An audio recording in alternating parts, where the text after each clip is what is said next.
Selamat datang dan selamat beribadah di Gereja GPDI Kalvari Kupang. Mari sama-sama kita akan melihat pengumuman untuk jadwal ibadah sepekan. Oleh kuasa darah Allah di pihak kita, siapa dapat melawan? Kita lebih dari pemenang, lebih dari pemenang,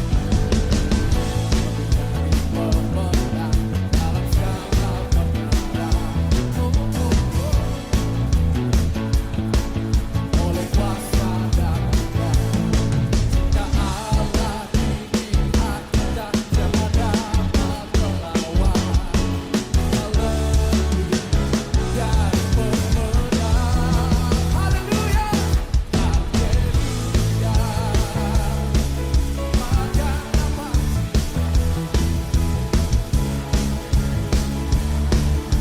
Kami juga mengucapkan selamat datang untuk para jemaat yang baru pertama kali bergabung di Gereja GPDI Kalvari Kupang. Sampai jumpa di ibadah-ibadah selanjutnya ya. Tuhan Yesus memberkati. GPDI Kalvari, sekali Yesus, tetap Yesus. Haleluya. Kita percaya kita mengakhiri tahun ini dengan jadi pemenang. Amin. Katakan bersama. Saudara, Ayub adalah cucu dari Yakub melalui suku Isakar. Ya.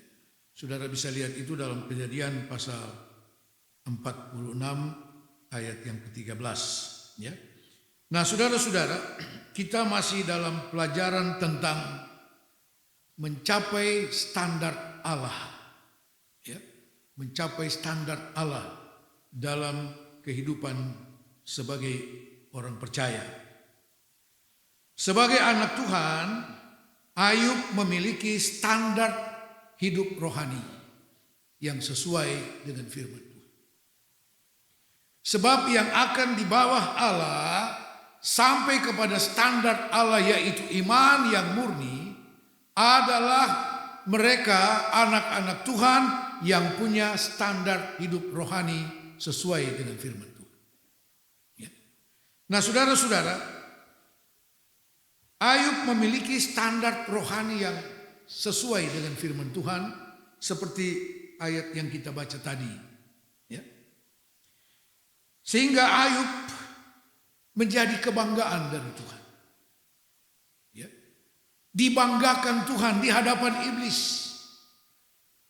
Tuhan Allah katakan, sudahkah engkau melihat hambaku yang bernama Ayub? Tidak ada yang seperti dia. Saleh, jujur, takut Tuhan, menjauhkan diri dari kejahatan. Artinya, saudara, standar rohani yang dimiliki oleh Ayub dibanggakan oleh Tuhan. Hendaknya kita sebagai anak-anak Tuhan juga yang masih diberi kesempatan oleh Tuhan untuk hidup di dunia ini dalam sementara waktu ini. Kiranya kita juga menjadi anak-anak Tuhan yang dibanggakan oleh Tuhan. Bukan yang menjadi cemoohan dari iblis.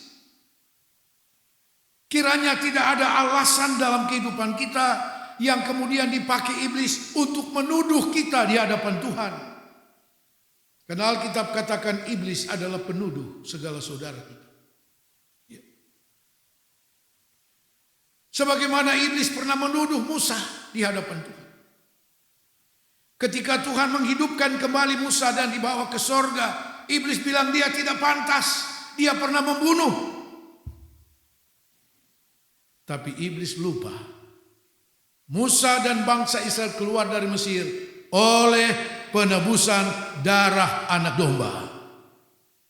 Katakan amin. Saudara, kita, masa lalu kita tidak lebih baik dari seorang Musa. Tapi oleh darah Yesus Kristus, saudara dan saya diampuni dan disucikan. Dan Tuhan melupakan semua itu. Puji Tuhan. Mari saudara-saudara, apa saja standar hidup rohani yang dimiliki oleh Ayub. Yang pertama, kita lihat kembali dalam ayat pokok kita. Ada seorang laki-laki di tanah Uz bernama Ayub. Orang itu saleh. Ini yang pertama. Standar hidup rohani yang dimiliki Ayub yang pertama disaksikan oleh Alkitab adalah dikatakan ia saleh. Dalam terjemahan lama dikatakan tulus hatinya, ya. Dan dalam bahasa Inggris disebut sempurna. Artinya apa? Kehidupan rohani Ayub utuh di hadapan Tuhan. Tidak ada ruang lain dalam kehidupannya, dalam hati jiwanya untuk hal di luar firman Allah. Itu yang dimaksud dia sempurna, saleh. Dia punya kehidupan yang utuh bagi Tuhan. Bagaimana dengan standar rohani kita? Ya. Jangan ada ruang yang lain dalam hati jiwa kita selain hanya Yesus. Katakan amin. Saudara-saudara sekalian, itu yang pertama. Dia saleh artinya tulus hatinya, sempurna, utuh, satu kehidupan yang utuh di hadapan Tuhan. Yang kedua, ia jujur, artinya dapat dipercaya. Seringkali kita berdoa dan selalu kita berdoa, Tuhan saya percaya kepada Engkau. Tidak ada lain yang saya percaya, hanya Engkau. Benar. Persoalannya, adakah Tuhan percaya kepada kita? Adakah Tuhan menaruh kepercayaan bagi kita sebagai anak-anak Tuhan? Saudara, ini persoalan lain. Kita boleh sepanjang hari bilang Tuhan saya percaya, ya. Tetapi persoalannya, adakah Tuhan bisa mempercayai kita? Sering saya katakan kepada rekan-rekan hamba Tuhan dalam berbagai seminar Alkitab, kegagalan kita karena Tuhan tidak bisa percaya kita. Contoh kecil saja, kita berdoa, Tuhan saya lagi bangun gereja, Tuhan kasih berkat, Tuhan gerakan hati siapapun. Benar, Tuhan jawab. Tapi kemudian berkat yang seharusnya untuk pembangunan gereja dipakai untuk kepentingan pribadi. Ini yang namanya tidak bisa dipercaya oleh Tuhan.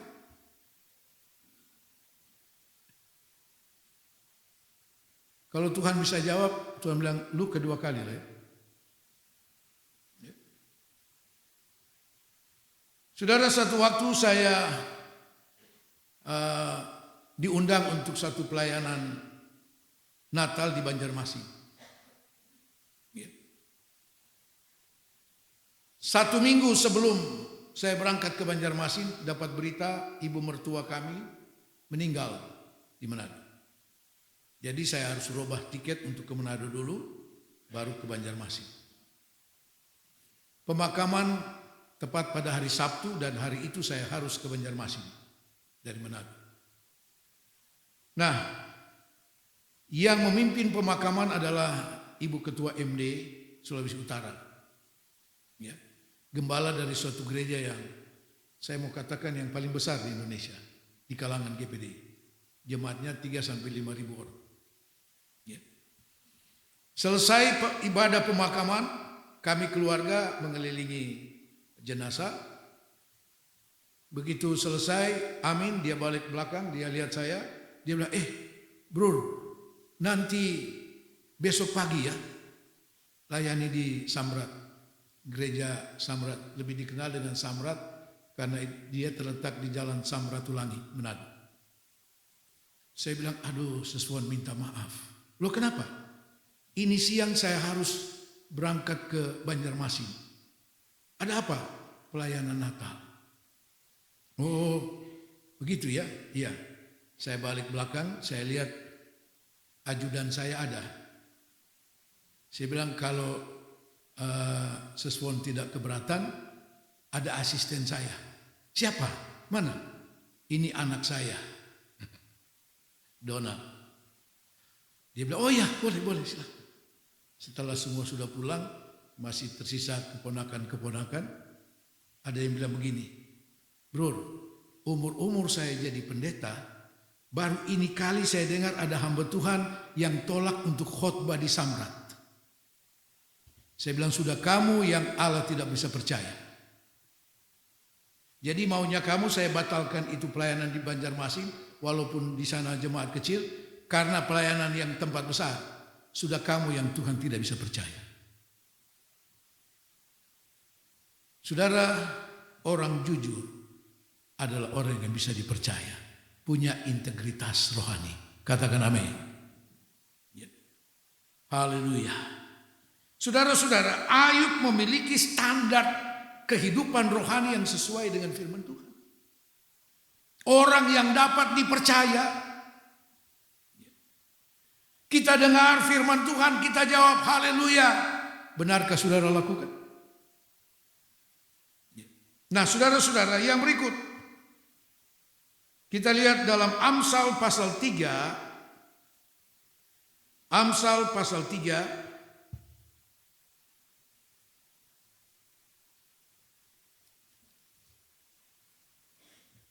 Amsal pasal 3 ayat 32.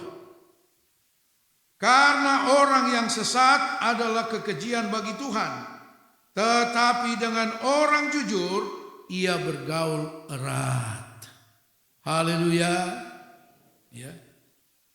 Kita mau belajar bergaul erat dengan Tuhan. Ya. Tapi syaratnya apa? Kita harus belajar jujur. Bisa dipercaya oleh Tuhan. Haleluya.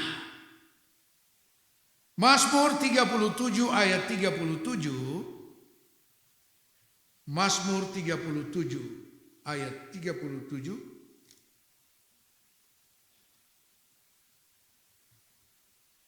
Perhatikanlah orang yang tulus dan lihatlah kepada orang yang jujur. Sebab pada orang yang suka damai akan ada masa depan. Haleluya. Kita masih hidup di dunia. Kita perlu masa depan yang berhasil. Ya. Dan Alkitab katakan, lihat kepada orang yang jujur. Dia punya masa depan. Ada jaminan masa depan. Haleluya. Mari kita lanjut. Yang ketiga, apa yang dimiliki oleh seorang Ayub, yaitu ia takut akan Allah. Takut akan Allah adalah hormat dan taat kepada Allah dan firman-Nya. Respek kepada Allah. Ada rasa hormat dan taat kepada Tuhan melalui firman Tuhan. Ya. Amsal pasal 14. Amsal pasal 14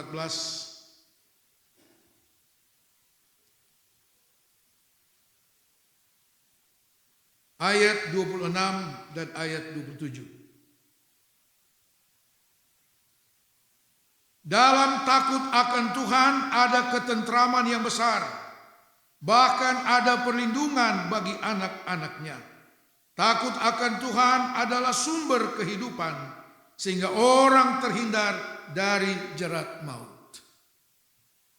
Luar biasa kalau kita mempunyai prinsip takut akan Allah, yaitu menghormati Allah, taat kepada firman Tuhan. Itu yang namanya takut akan Tuhan. Dikatakan, saudara, ada ketentraman dan dalam takut akan Tuhan adalah sumber kehidupan.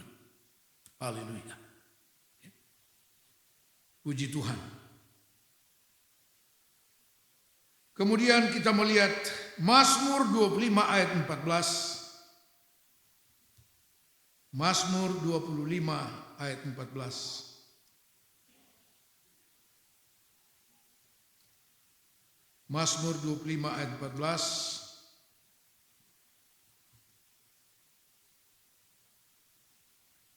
Tuhan bergaul karib dengan orang yang takut akan Dia, dan perjanjiannya diberitahukannya kepada mereka. Haleluya. Tuhan bergaul karib tadi dengan orang jujur. Tuhan bergaul karib dengan orang yang takut akan Tuhan. Tuhan bergaul karib dan memberitahu perjanjiannya kepadanya. Seringkali banyak orang dengar berita firman Allah tentang janji Tuhan. Berapa banyak yang kemudian mengalami janji Tuhan. Mengalami kegenapan janji Tuhan. Tuhan bukan hanya memberitahu, tapi dia menggenapkan dalam kehidupan orang yang takut akan Tuhan. Haleluya, puji Tuhan.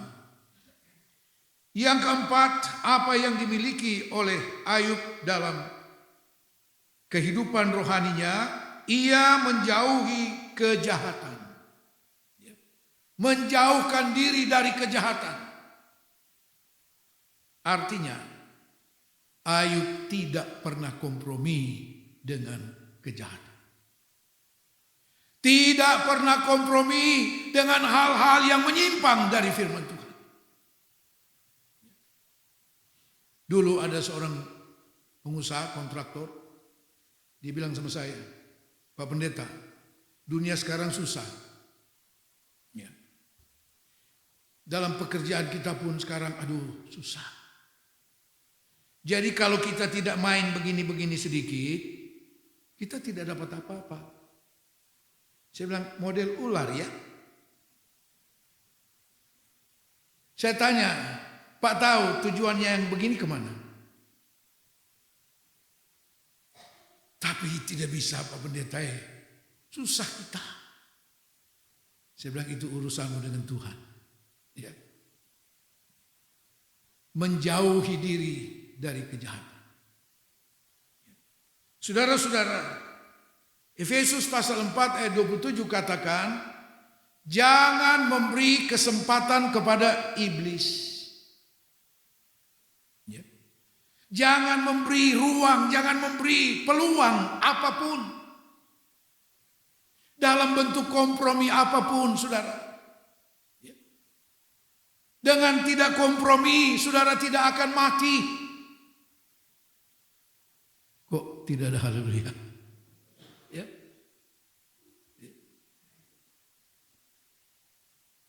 Saudara tidak akan mati kelaparan. Raja Daud katakan orang benar, anak cucunya tidak akan meminta-minta roti. Singa muda boleh meranah kelaparan, tapi orang benar akan selalu dipelihara oleh Tuhan. Memang seringkali orang yang tidak mau kompromi dijauhi. Dijauhi. Susah itu orang. Susah. Susah mau diajak. Kita sudah tahu apa yang dimaksud diajak, bukan? Ya. Saudara, mari kita pertahankan satu kehidupan rohani yang berkenan kepada Tuhan. Haleluya. Inilah standar kehidupan rohani yang dimiliki oleh seorang Ayub. Sehingga Ayub menarik perhatian dari Allah. Menarik perhatian dari Allah. Pemazmur katakan mata Tuhan tertuju kepada orang-orang benar. Kepada orang-orang yang takut akan Tuhan. Menarik perhatian dari Allah. Karena Ayub menarik perhatian dari Allah dengan standar kehidupan rohani yang dia miliki, saudara-saudara, Allah merencanakan sesuatu yang lebih lagi dari apa yang dimiliki oleh Ayub.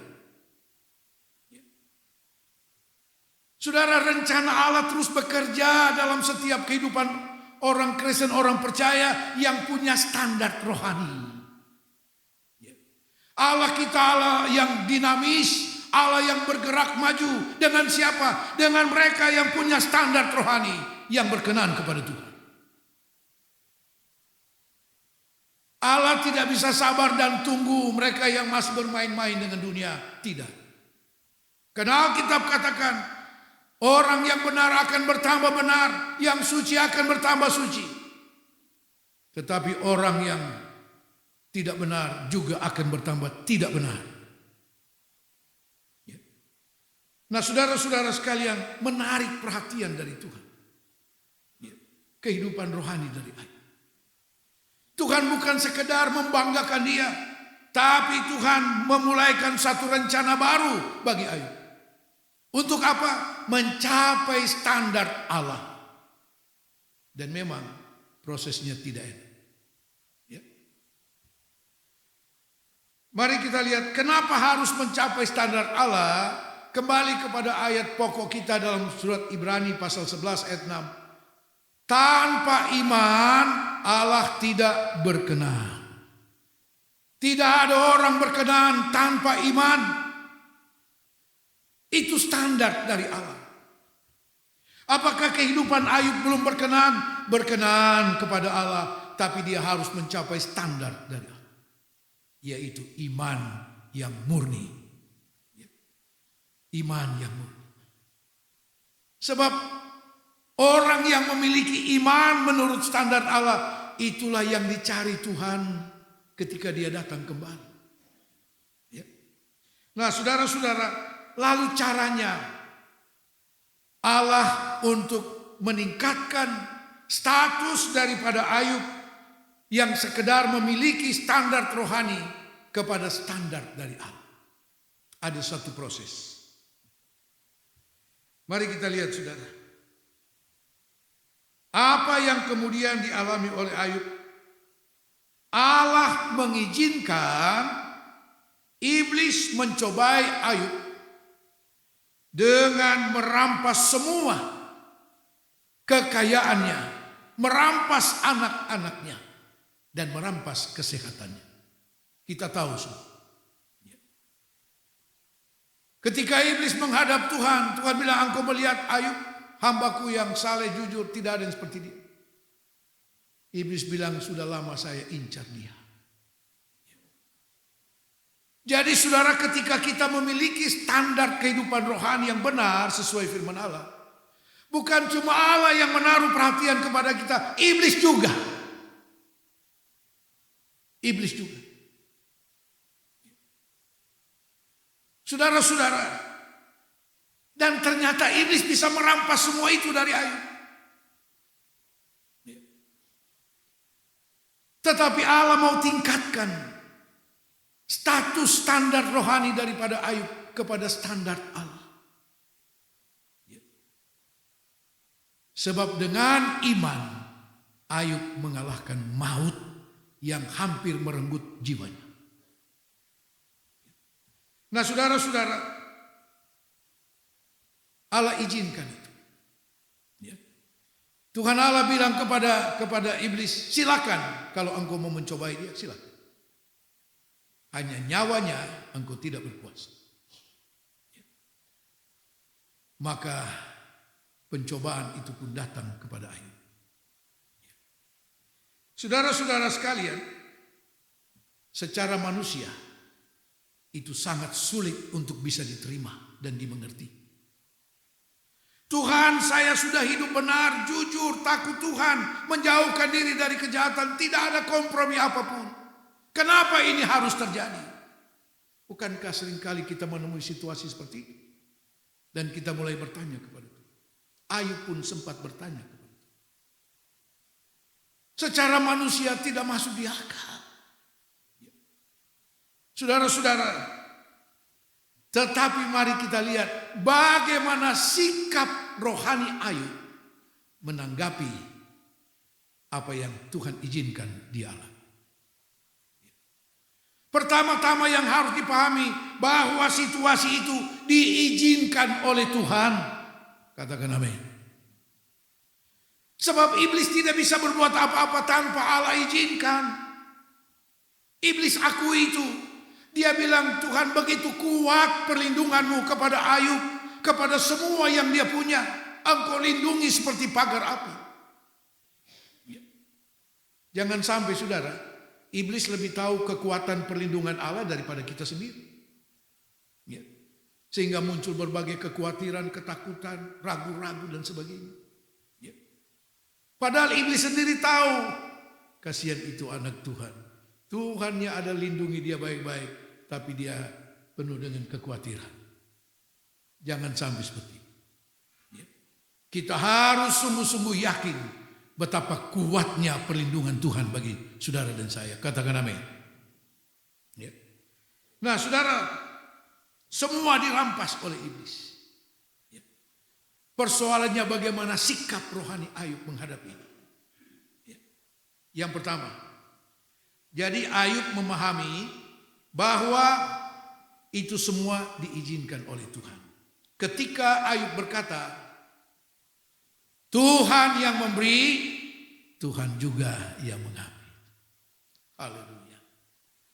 Artinya Ayub memahami situasi yang dialami itu diizinkan Tuhan. Ya. Bagaimana sikap rohani selanjutnya dari Ayub?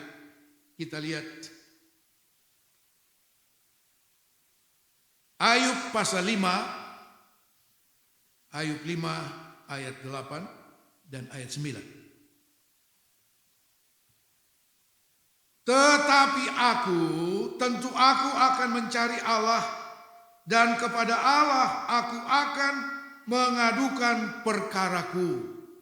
Ia melakukan perbuatan-perbuatan yang besar dan yang tak terduga, serta keajaiban-keajaiban yang tak terbilang banyaknya. Ya. Oh, dia bilang dalam situasi ini aku tentu mencari Allahku untuk mengadukan perkaraku. Dia mau curhat kepada Tuhan. Ya. Dia tidak buru-buru cari HP dan mulai sebarkan, viralkan situasinya, kondisi. Dia tidak mulai cari orang untuk curhat. Dia bilang, dan ini sikap rohani Ayub. Orang percaya yang punya standar hidup rohani yang benar, dia juga pasti memiliki sikap rohani yang benar menghadapi setiap situasi dan kondisi.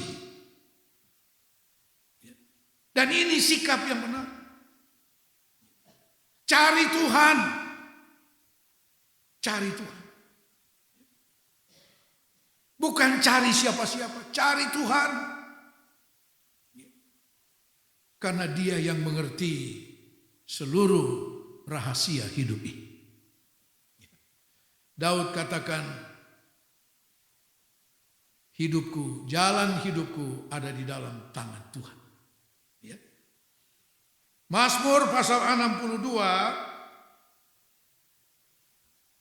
ayat 9. Mazmur 62 ayat 9. Percayalah kepadanya setiap waktu, hai umat, curahkanlah isi hatimu di hadapannya. Allah ialah tempat perlindungan kita. Katakan amin. Mau curhat kepada Tuhan. Dia bukan cuma mendengarkan keluhanmu, isi hatimu, tetapi dia juga memberi solusi. Dia memberi jalan keluar. 1 Korintus 10 ayat 13 katakan, Allah tidak membiarkan kita dicobai lebih dari kemampuan kita. Dan dalam tiap-tiap pencobaan, Allah menyediakan jalan keluar. Haleluya. Curhat kepada Tuhan.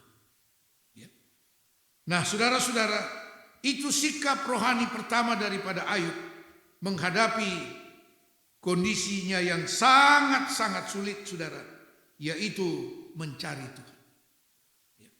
Cari Tuhan. Amos 5 ayat 6 katakan, carilah Tuhan, maka engkau akan hidup.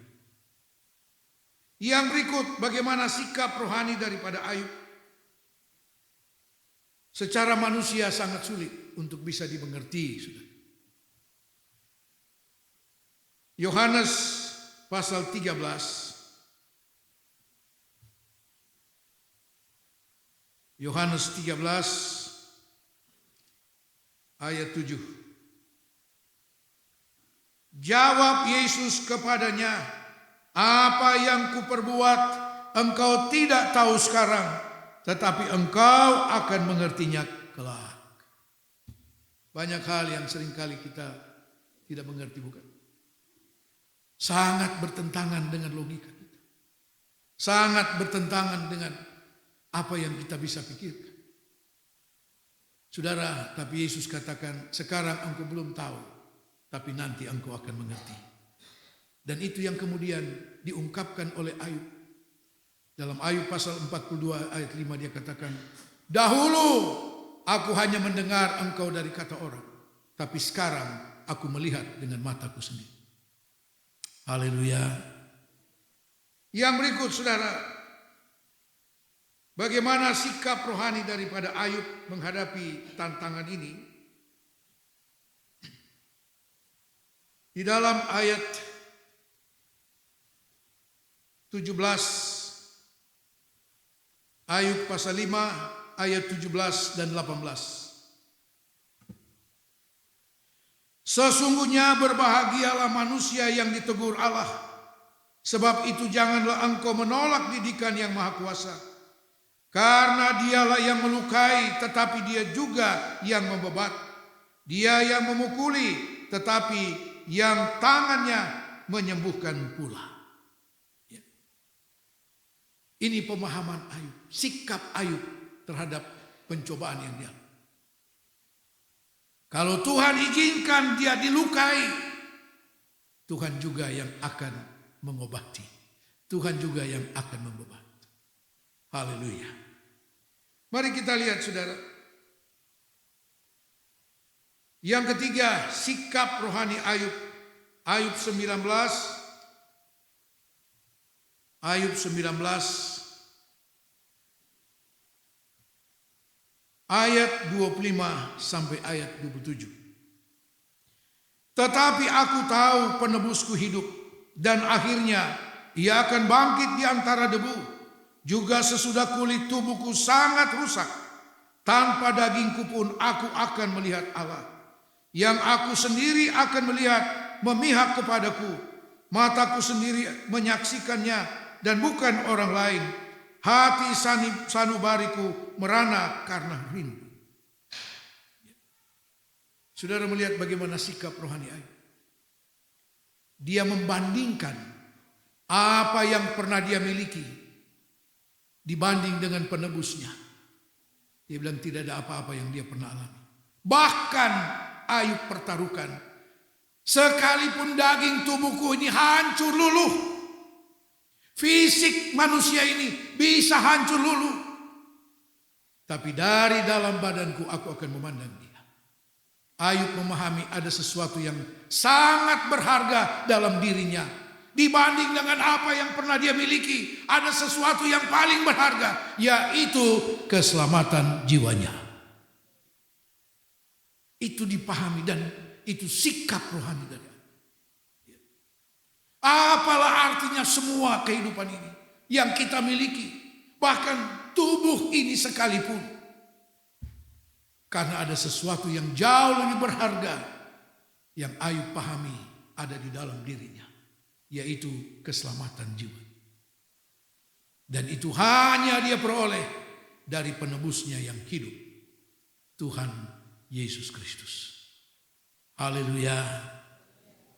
Puji Tuhan. Mari saudara, lebih jauh kita lihat bagaimana sikap rohani dari Ayub. Ayub pasal 23 ayat 10 sampai 12. Ayub 23 ayat 10 mulai. Karena ia tahu jalan hidupku, seandainya ia memuji aku akan timbul seperti emas. Sampai situ. Ia tahu jalan hidupku, yaitu Ayub 1 ayat 1. Saleh, jujur, takut akan Allah, menjauhkan diri dari kejahatan. Dia tahu semua jalan hidup dari Ayub.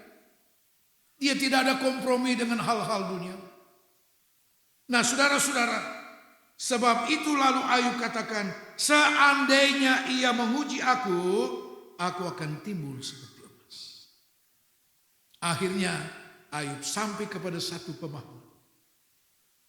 Cobaan itu dari iblis, tapi ujian itu dari Tuhan. Haleluya. Allah memanfaatkan pencobaan itu menjadi satu ujian bagi Ayub. Ujian inilah yang akan meningkatkan status rohani dari Ayub, standar rohani dari Ayub kepada standar Allah, yaitu iman. Emas yang murni di sini bicara tentang iman yang murni. 1 Petrus pasal 1 ayat 7. Kita baca mulai ayat 6. 1 Petrus 1 ayat 6 dan 7. Bergembiralah akan hal itu, sekalipun sekarang ini kamu seketika harus berduka cita oleh berbagai pencobaan. Maksud semuanya itu ialah untuk membuktikan kemurnian imanmu yang jauh lebih tinggi nilainya daripada emas yang fana yang diuji kemurniannya dengan api, sehingga kamu memperoleh puji-pujian dan kemuliaan dan kehormatan pada hari Yesus Kristus menyatakan dirinya. Haleluya. Ayat ini sesuai dengan Lukas pasal 18 ayat 8. Kalau anak manusia datang, apakah dia jumpa iman? Saudara-saudara, dan mereka yang dijumpai Tuhan memiliki iman yang murni. Di sini dikatakan akan memperoleh kemuliaan, kehormatan, puji-pujian daripada Tuhan. Ayub akhirnya memahami ini ujian dari Tuhan. Untuk tujuan membawa Ayub kepada standar Allah, yaitu iman yang murni. Dia katakan seperti iman. Lalu dalam ayat 11, kakiku tetap mengikuti jejaknya. Aku menuruti jalannya dan tidak menyimpang. Ketika engkau mendapat pencobaan yang adalah ujian dari Tuhan, masihkah langkahmu tetap mengikuti jejak Tuhan? Masihkah engkau pastikan langkahmu tidak menyimpang dari firman Tuhan?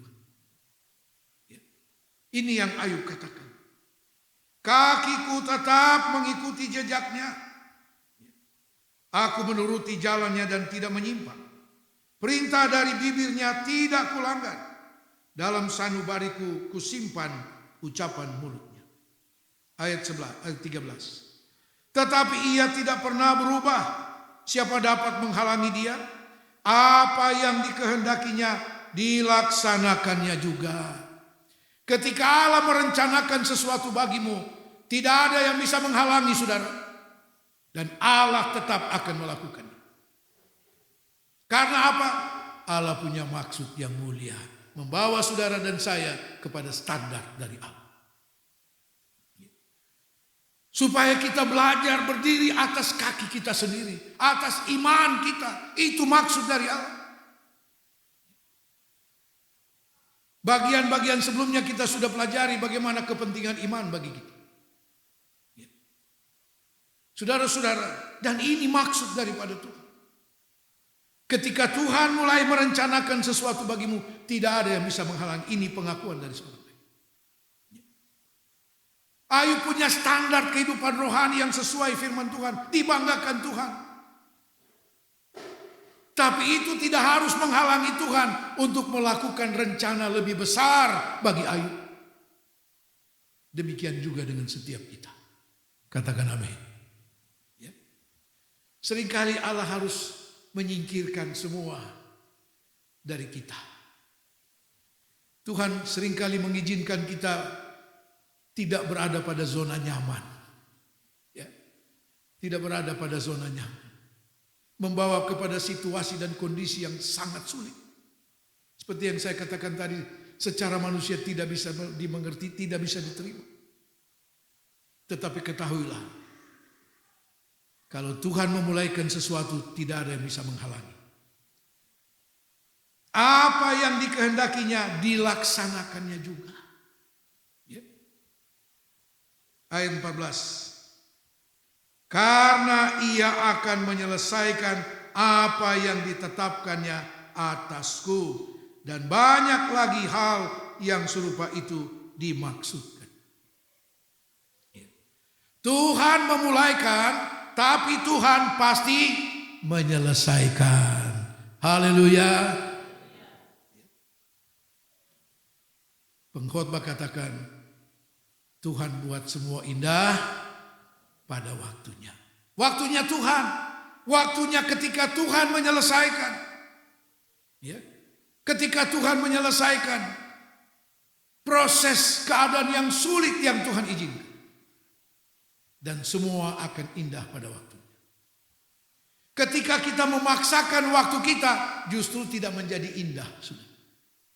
Ya. Mari biarkan Tuhan berproses dalam hidup kita. Sebab Dia memulaikan, tidak ada yang menghalangi. Tapi Dia akan menyelesaikannya. Haleluya. Dan cara Tuhan menyelesaikan itu luar biasa, saudara. Jauh melampaui akal dan pikiran kita manusia. Dan pada akhirnya, Ayub sampai dan mencapai penyelesaian dari Tuhan. Ayub pasal 42. Ayat 2. Aku tahu bahwa engkau sanggup melakukan segala sesuatu, dan tidak ada rencanamu yang gagal. Haleluya. Ketika Tuhan memulaikan sesuatu bagi kita, mari kita ikuti proses dari Tuhan. Karena apa? Dia sanggup. Tidak ada rencananya yang gagal. Jangan mau gagal, saudara. Ikuti rencana dari Tuhan. Dan pada akhirnya, Ayub 42 ayat 10. Kita baca bersama-sama ya. Ayub 42 ayat 10. 2, 3. Lalu Tuhan memulihkan keadaan Ayub setelah ia meminta doa untuk sahabat-sahabatnya. Dan Tuhan memberikan kepada Ayub 2 kali lipat dari segala kepunyaannya. Beri kemuliaan bagi Tuhan. Tuhan tidak pernah salah. Tuhan tidak pernah keliru. Kalau Tuhan memulaikan, Dia menyelesaikan. Dan penyelesaian Tuhan itu jauh melebihi akal pikiran kita. Kekayaannya dikembalikan 2 kali lipat. Anak-anaknya kembali dia dapat 10 anak lagi. Istrinya bertobat kembali. Bukan dia ganti istri, salah. Istrinya dibaharui Tuhan. Semua baru. Nama Tuhan dimuliakan. Katakan amin. Tuhan Yesus memberkati. Haleluya.